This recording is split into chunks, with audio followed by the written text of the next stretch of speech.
Hello everyone, Shurue here, back again with another video. This time I'll be going into my top 10 movies of 2016. This was a bit of an odd year. So as I kept seeing various movies throughout the year, I had, for some reason that I'm not entirely sure why, I developed this opinion that 2016 had been a lackluster, unimpressive year for movies. Nothing offensive, nothing horrible, but nothing impressive either. Nothing worthy of note. I thought I hadn't seen very many films, and what I had seen was very forgettable.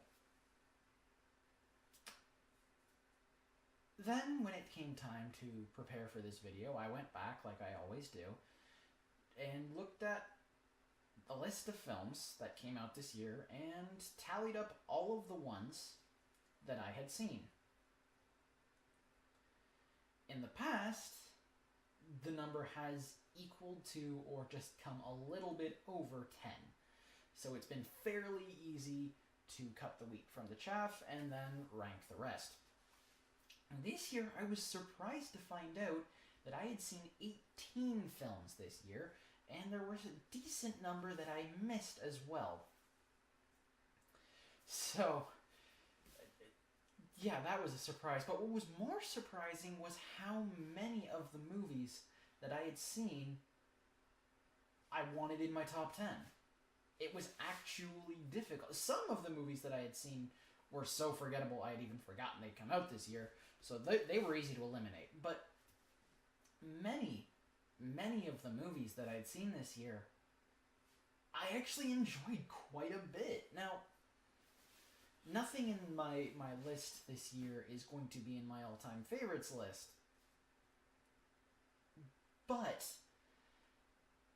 just going over it again really quick here, I own pretty much, I own most of the movies on this list on Blu-ray, and the ones I don't own, I have plans to acquire in the future.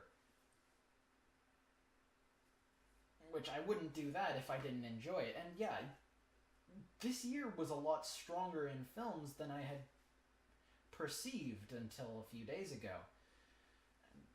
Again, how I developed that opinion over the course of the year, I don't know. But again, none of these movies are going to be in my all-time favorites list, which has only happened once before, actually, since I started doing this.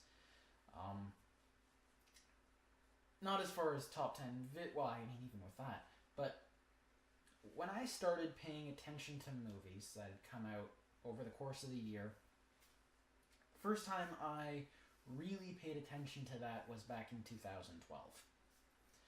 And my all-time favorite film of that year, my favorite film of that year ended up being in my all-time favorites list. Same with 2013.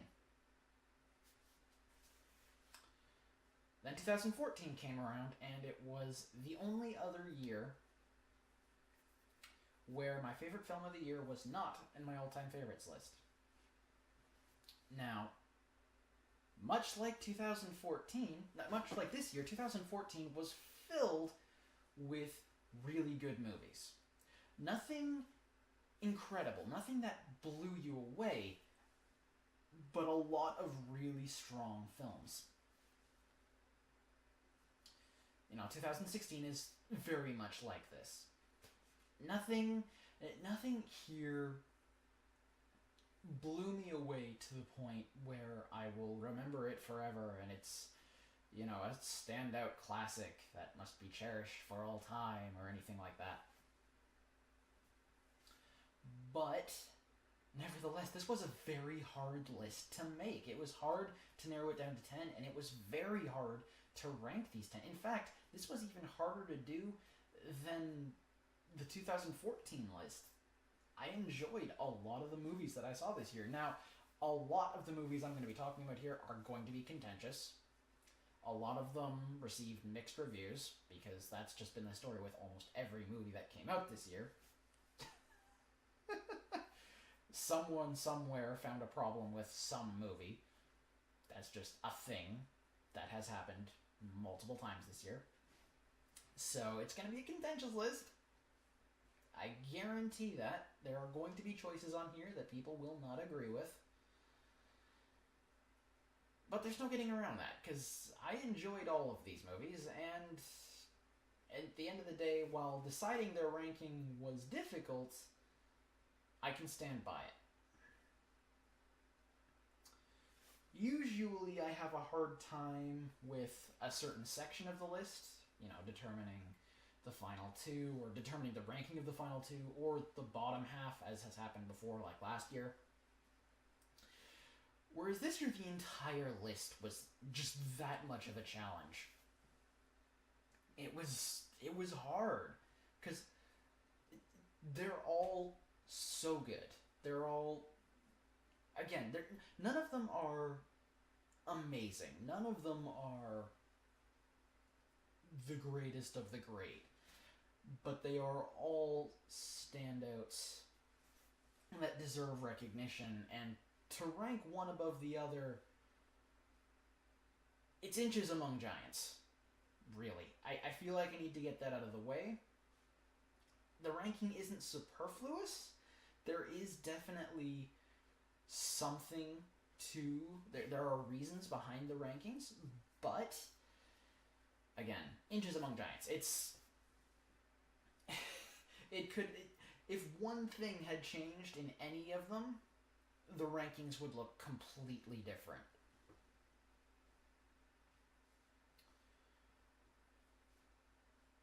Now, all that being said, as I have pretty much said already, this is a subjective list. This is my personal list. I am curious. I'm curious as to what your thoughts are, what your favorite films are. If you would, let's have a discussion in the comments below about this. I'm definitely interested in what other people found enjoyable this year. Again, so many people have had so many disagreements in film this year. Everyone's going to have a different list this year, most of all. So I'm definitely curious. So long as we keep it civil in the comments, I am definitely curious and definitely interested. That being said, let's get into my list. Starting off with number 10. At number 10, we have Warcraft. Now, Warcraft is a movie that is designed for fans of World of Warcraft and the Warcraft franchise in general. And I'm a relatively new fan to the franchise. I've only been around it for the last few years. And I've only been playing World of Warcraft off and on for over the course of this past year with Legion. And I've enjoyed it a decent amount. I definitely want to go back when the budget allows for it. But this movie definitely feels like it was made for fans. It feels like a lot of passion went into it, a lot of thought. And it definitely shows. It definitely shows that the people behind the movie knew what they were doing as far as the lore. They definitely had a grasp on the story of Warcraft 1, which, getting into it, also ties into my biggest negative with the film, and that is that it's an adaptation of Warcraft 1. Not only does this game not have a lot of plot in its own right, but the lore surrounding this era contradicts what little lore we have contradicts itself in a lot of ways. So they didn't really have too much to work off of in regards to plot. And as a result of this, the plot is easily the weakest element of the film. However, as I've just laid out, that's got a lot to do with the fact that they were covering Warcraft 1. So, I'm definitely, again, I like what they managed to do with Warcraft 1, so I'm definitely interested in seeing what they did with Warcraft 2, and so on and so forth. And because of how successful it was, at least overseas, it looks like Warcraft 2, last time I checked, is still happening, which is a good thing. I'm very happy about this because I want this franchise to get a fair shot. Moving on to number 9, we have Independence Day Resurgence. Now, when the reviews for this movie started coming in before I went to see it, I thought, okay, it's another unpopular movie that came out this year. It's not the first, won't be the last,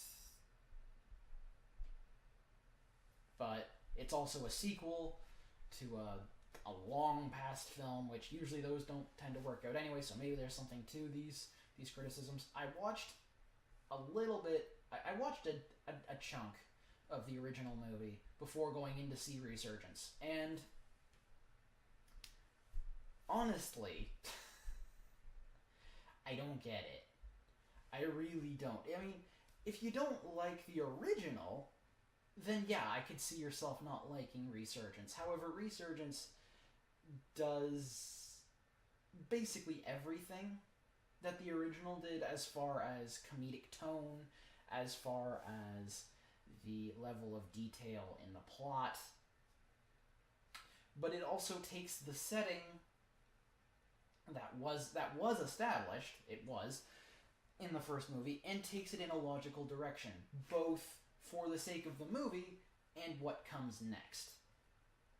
You know, it was very believable. It definitely did everything that the first movie did, and again, brought it to its logical conclusion and continuation. This is another movie where I hope we get a sequel. I don't know if we will. I haven't heard anything, but I have seen this movie since the theaters. I've seen most of these movies. In fact, with the exception of the ones that are not, with the exception of the ones that are not currently out on Blu-ray, I have seen them all since theaters. And yeah, this movie is definitely something that I enjoy. It's definitely something I want to see a continuation of. So I hope we see the sequel. And I do not understand what people disliked about it. There are definitely things there are small things I didn't like about it. But again, a lot of this is just it's what we've seen before. If you don't like the first movie, then I can completely understand. If you didn't like the first movie, you're not going to like this one. But if you did, then yeah, I don't see why you wouldn't enjoy Resurgence at all.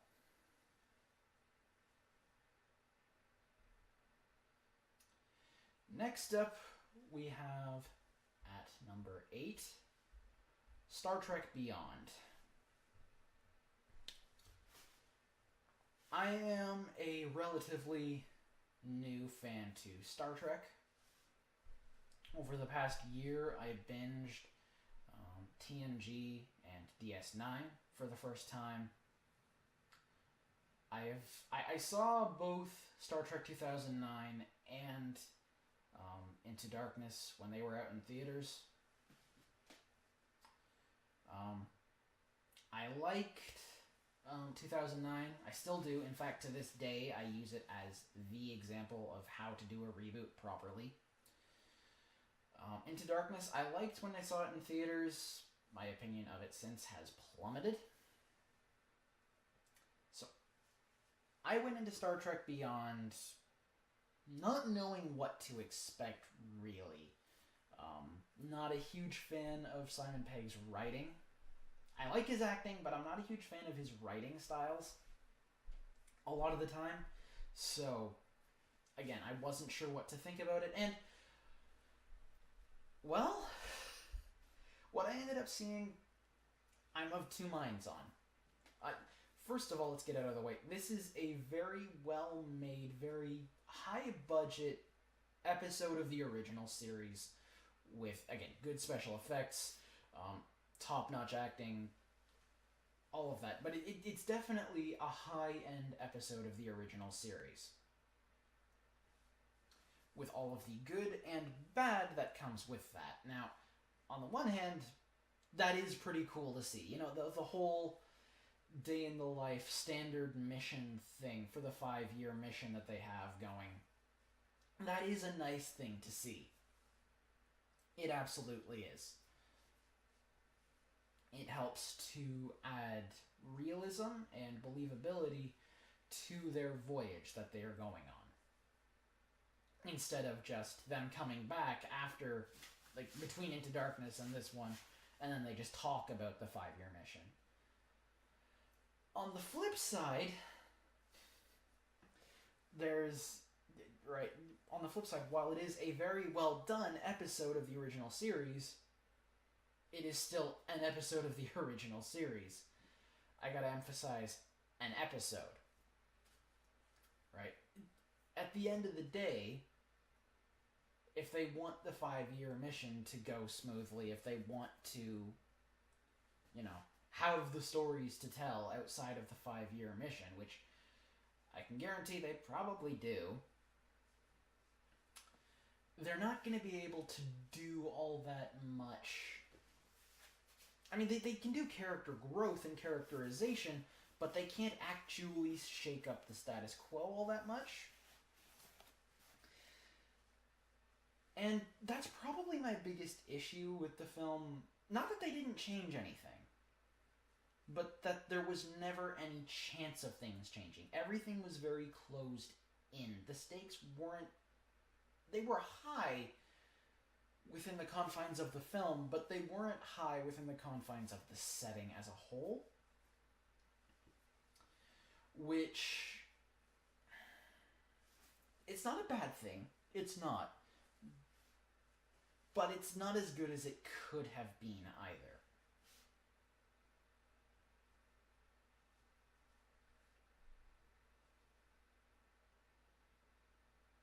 Moving on to the number 7 slot.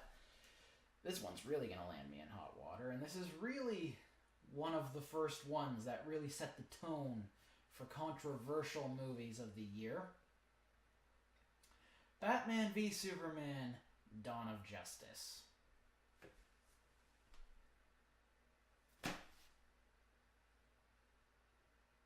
I like the movie. I like it. It has flaws. My goodness, it has the flaws are filler things that don't actually impact anything. So I'm okay with I can't say I'm okay with them. But I'm not... They don't impact my enjoyment of the film because I can just skip right past them and not miss a beat. It definitely has gaps in the plot. However, based on the way the film is constructed, it's pretty clear that those gaps are not plot holes, but they are in fact intentional. They're meant to create intrigue and cause you to look forward to what comes next. Now, I know a lot of people don't like that, and I understand why. I do wish the movie could stand on its own a little bit more, which is why it's as low on the list as it is. However, the things it does really well. I like the character arcs done for both Superman and Batman. We don't know too much about the story with Wonder Woman yet, but I imagine we will find out a lot more when the Wonder Woman movie comes out next year. Again, a lot of this movie is meant to show that there is something more going on than what the movie itself actually shows, which, again, it's not as good as it could have been, but it's also definitely better than it could have been as well. It's certainly a step up since Man of Steel, which I can't even go back to that movie, if I'm being honest. I can't even watch that movie anymore. I've tried. I have tried rewatching Man of Steel, and I cannot get through it. And this is definitely a step up from that. They definitely... It's definitely a team that needs more work. The creative team needs more work. They need to figure out more how they want to go about doing this. However, based on what I've seen, every movie they've pushed out has been a step up from the one that came before it. So they are learning, and this is also fairly well presented. So I like the DC cinematic universe, and I like Dawn of Justice. For those of you who have not seen my Blu-ray collection, I have both of the collectible statues, and the steelbook. Which, yes, means I bought the thing 3 times. Which was not fun for my wallet, but Henny was.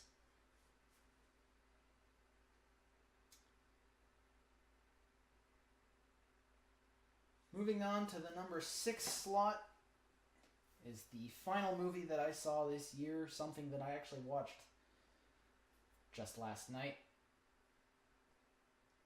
That is Rogue One, A Star Wars Story. Now, as it is with anything in the Star Wars AU, I have a hard time figuring out exactly how to approach it.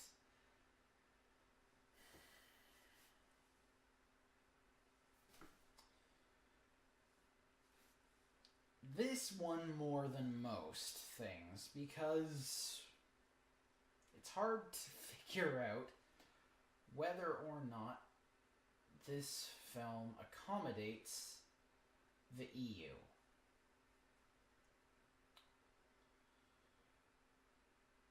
A lot of things with the AU, it's pretty simple.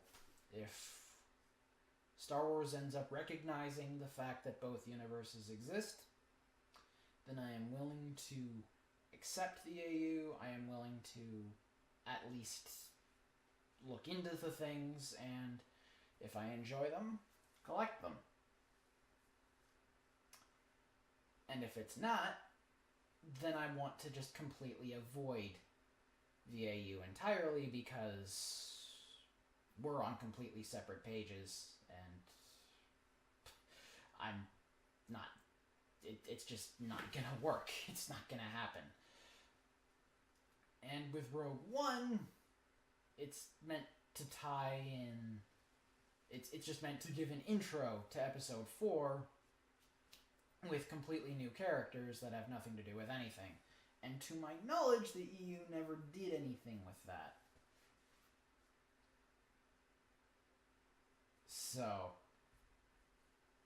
all of that aside, looking at Rogue One,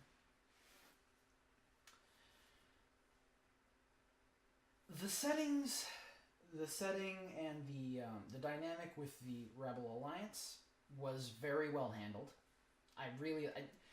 If you've heard it, you've heard this from everyone who's talked about the film.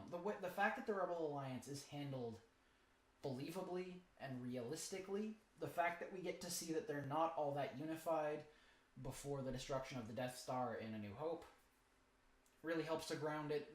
The fact that we get to see the Alliance doing some pretty shady stuff, some morally, not just ambiguous, but terrible things, because circumstances force them to.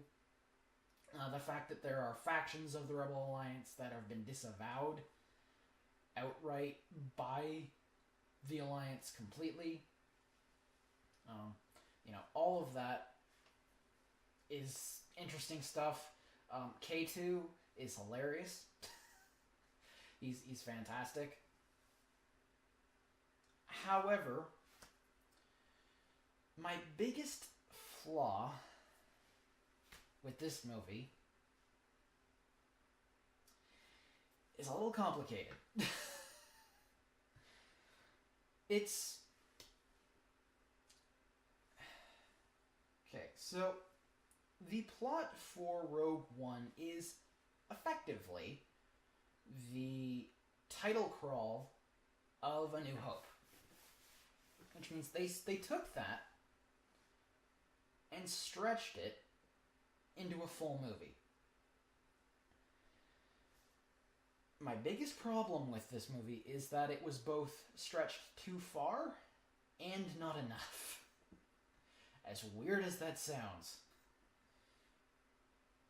It was stretched too far in that the information that we had was not by itself enough to make a movie. And to an extent, Rogue One knew this, and they added information to help flesh it out. However, the information that they added, this is where the not stretched out enough thing comes into play, the things they added were not fleshed out enough. To the point where it was hard to care about these things. Hard to care and be invested in these things and these characters when they're trying to make what is effectively a character piece. But there are so many characters, a lot of which don't actually do much and don't matter and don't mean anything. Some of them do. Some of them are portrayed very well, and I just wish we had more time to invest in them. And others we don't get to see very much of because they just don't do much. And honestly, I barely remember the names of any of the characters other than K2, because K2 is hilarious.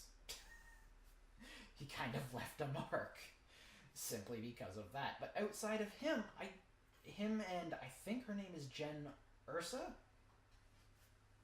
because they repeat her name over and over again, I don't remember any of the main characters' names. I barely remember the name of the villain. Although I do remember his name more so, because he did get his own scenes. He actually got more things to do than a lot of the characters that we were tasked with caring about. As weird as that it sounds. This movie is as high on the list as it is because it ties into A New Hope very well. It is incredibly easy to just watch this and lead directly into A New Hope, and it just smooths out the entire experience to an incredible degree. However, at the same time, a lot of the characters involved are one-note characters that don't do much. Again, with like 3 exceptions. And why this movie couldn't have been based around those 3 characters alone, I don't know.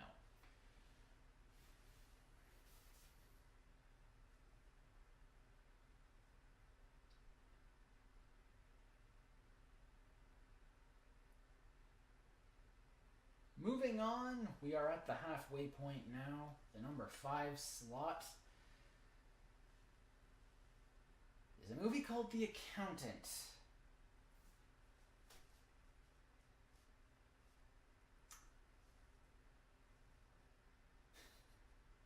Now, when I describe this movie to people, I lay it out like this. It's autistic Batman in a Bourne film. It is very character focused. It has some very great thematic stuff. It has a dynamic plot that focuses on both drama and action equally, which is not actually a very common mix, really. Usually if you have an action film, you have an action film, and if you have a drama, you have a drama. But this is very much an action drama. To just call it one or the other doesn't quite get it across. And I really liked it. It was a big surprise to me. I was expecting it to be good, but it was really good. I really enjoyed it. The only thing about it, the only reason that it's not higher on the list is because there are inconsistencies in the plot that could be considered plot holes. I haven't looked into them enough. But at the very least, they are enough to take you out of the movie experience. Which is a shame, because the rest of the movie is really good. It's well acted, it's well directed, it's well shot. It's funny, it's gripping. Again, it's dramatic, it's intense, it's action heavy when it needs to be.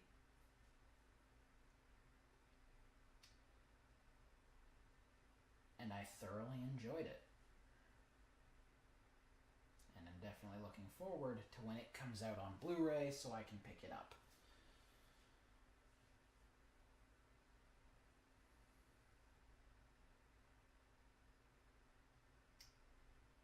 Alright.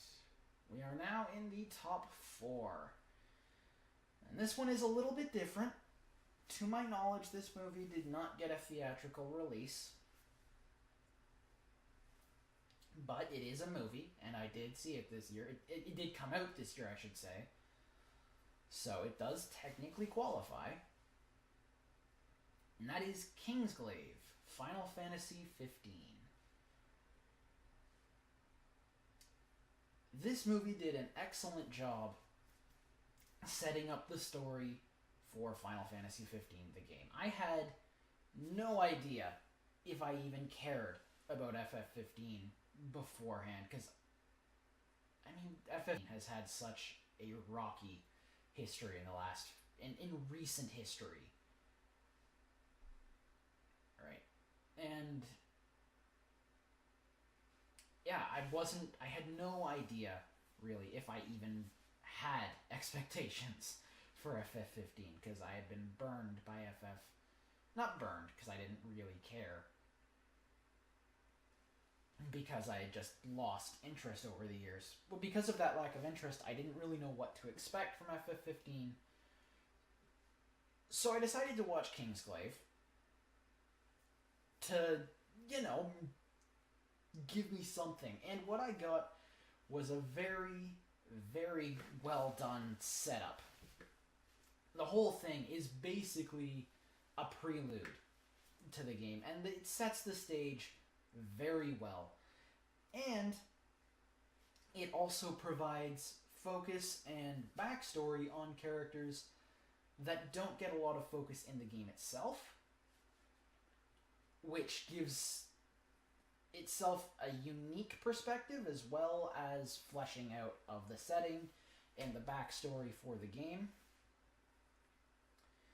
And yeah, the movie does this all very well. The only thing I can say about this movie, the only reason it isn't higher, is because it doesn't do much on its own, because it's not supposed to. If it was trying to tell a story all on its own, it could have done a lot more, and I would have enjoyed it a lot more. As it stands, I still really enjoyed it. I do not have this movie yet, but I definitely want to. Yeah, I thoroughly enjoyed it, and I'm looking forward to picking it up.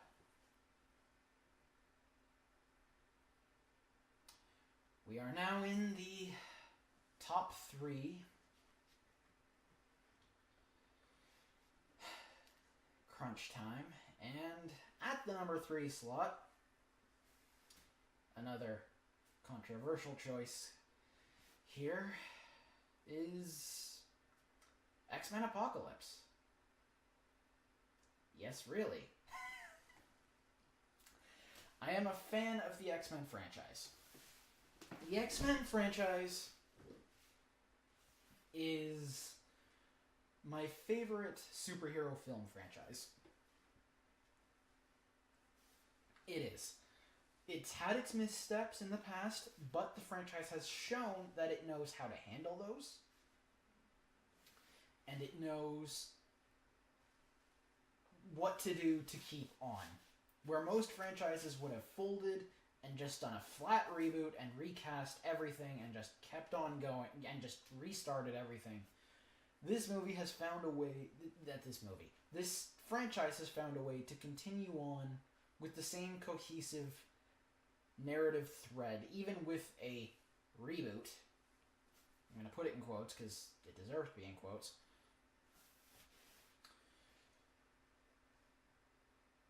And I really respect it for that.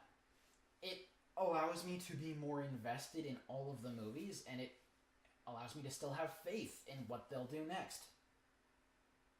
Makes me feel like each installment matters as far as the overall whole. And on top of that, I really liked the way that this movie tied up threads from First Class. The X-Men franchise has kind of done a weird thing lately, where the movie that you are watching is not necessarily the sequel to the previous movie. Officially it is, and in a lot of ways it is, but as far as themes and storylines go, they have a tendency to cover the movie that came before it. Right, so, First Class, well, I guess First Class doesn't really fall into this category, but Days of Future Past wasn't a sequel to First Class so much as it was a sequel to X-Men 3. And again, with Apocalypse isn't so much a sequel to Days of Future Past as it is to First Class. Which is a weird thing to do. I won't deny that. But it's intriguing as well. And again, the fact that they're this well connected at all, the fact that they do carry the storylines over, helps me to stay invested and helps me to enjoy the movies more, which is, again, why I love the franchise so much. And on top of all of that, I thought that the villain was well done. I did. I liked the way Apocalypse was presented. There were a few logical flaws in the plot, kind of.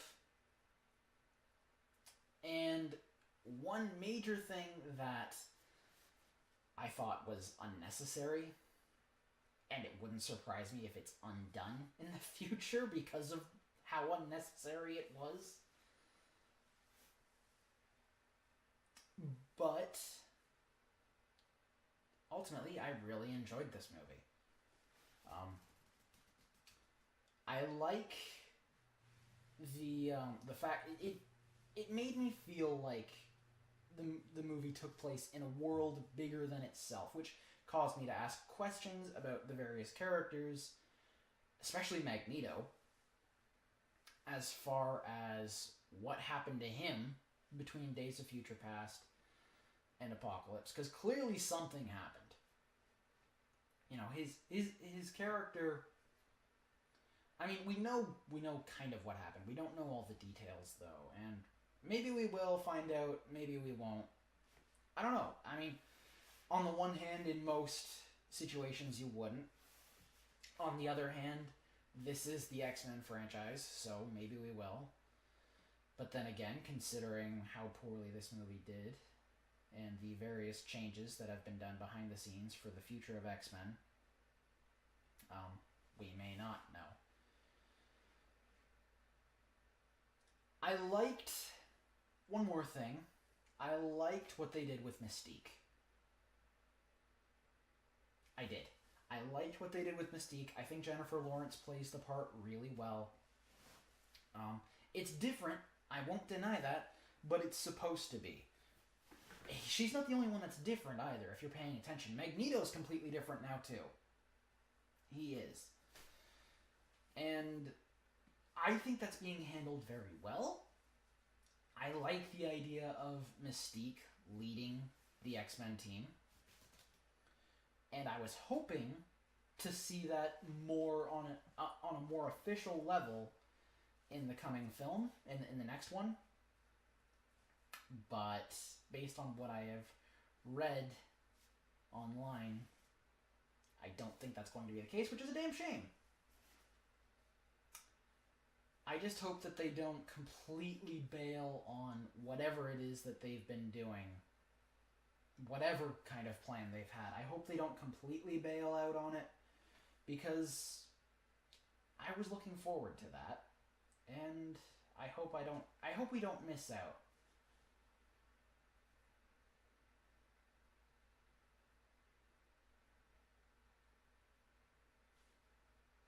Next up, in the penultimate number 2 slot,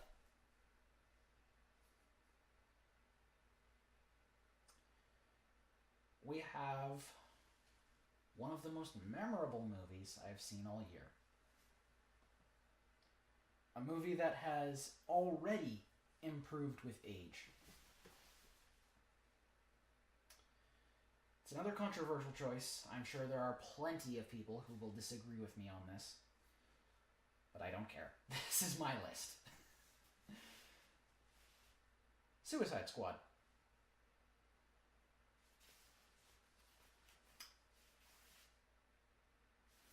I am not typically a fan of anti-heroes or villains. I don't like those kinds of stories. I don't enjoy those types of characters. I'm not opposed to watching films like that, but they're certainly not things that I go out of my way to see typically, and they're not something that I usually enjoy all that much. However, this being a DC film, I felt that I owed it to myself to give it a shot, just because it's another aspect of the DC cinematic universe, and I wanted to see if, in fact, they were getting better.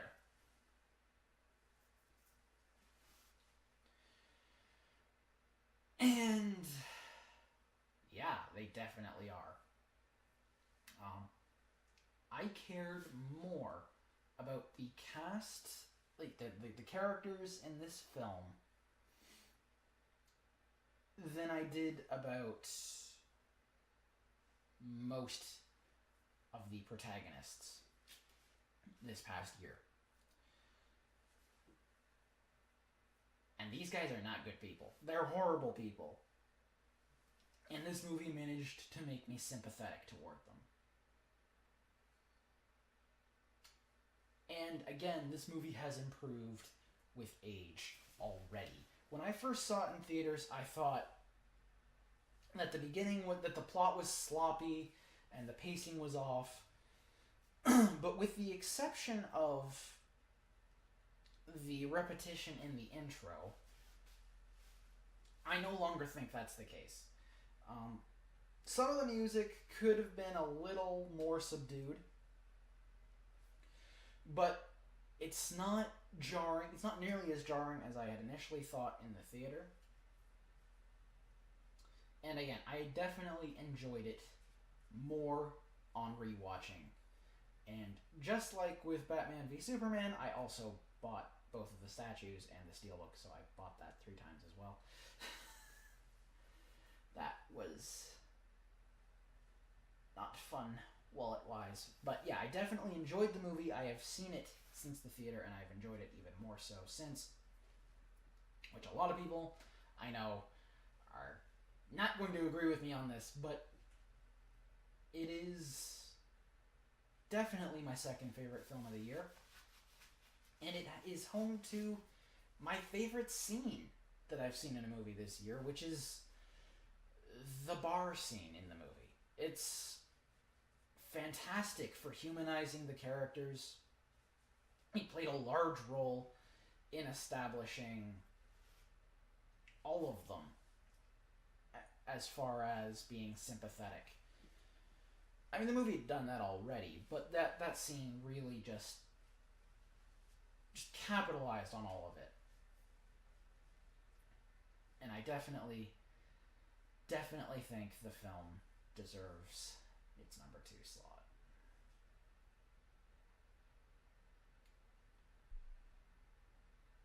Finally,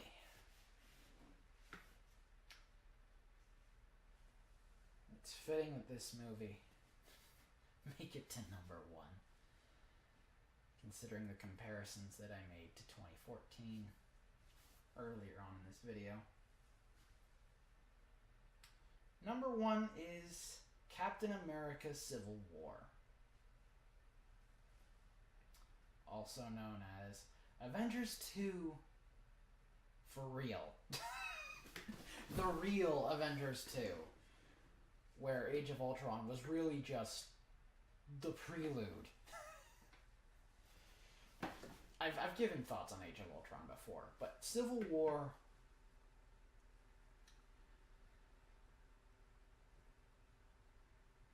let me say this, without the thematic significance tied in with Age of Ultron, this movie wouldn't work.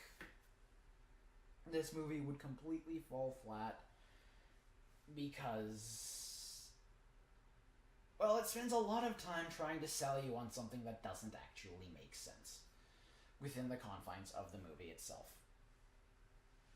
However, because of the thematic significance, not just the significant, the thematic focus of Age of Ultron, which was all about keeping the Avengers together. Right? Age of Ultron, the big thing was that Tony tried to do things on his own.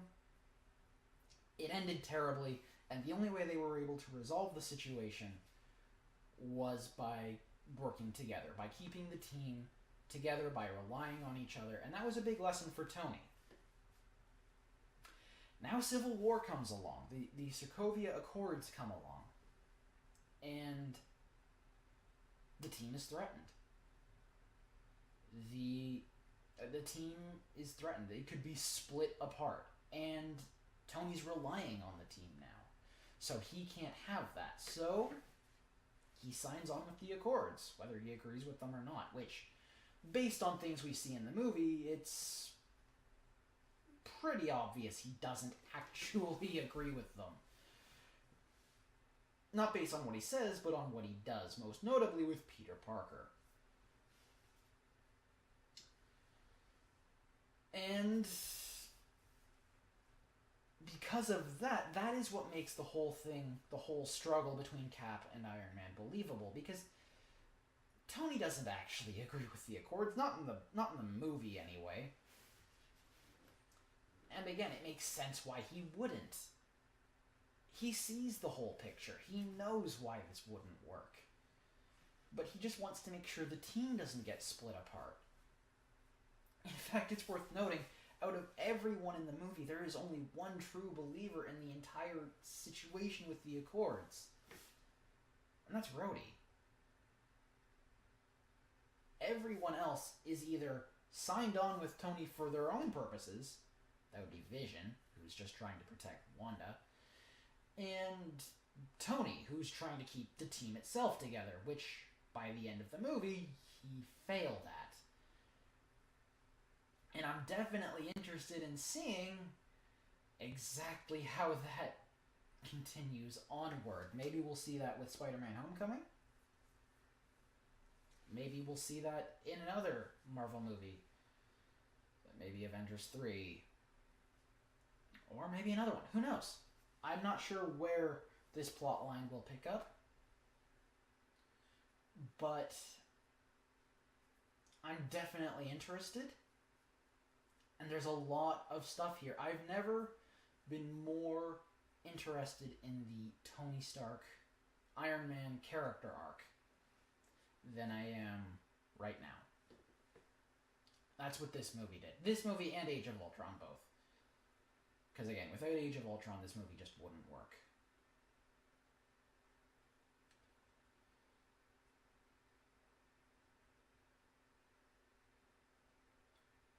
That concludes my top 10 films of the year list. Let me know what your thoughts are, what your favorite films of the year are. I'm curious to have a discussion about all this. So let your thoughts be known in the comments below. And if you like the video, I do these every year. And I also do comic-related videos every month, and do 2 television-related videos every month talking about the TV season.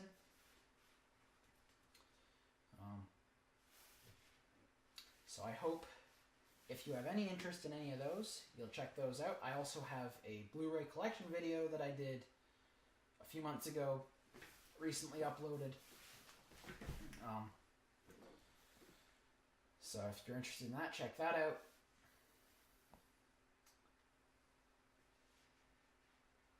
Other than all that, well, that's it from me. So I'll see you next time, guys.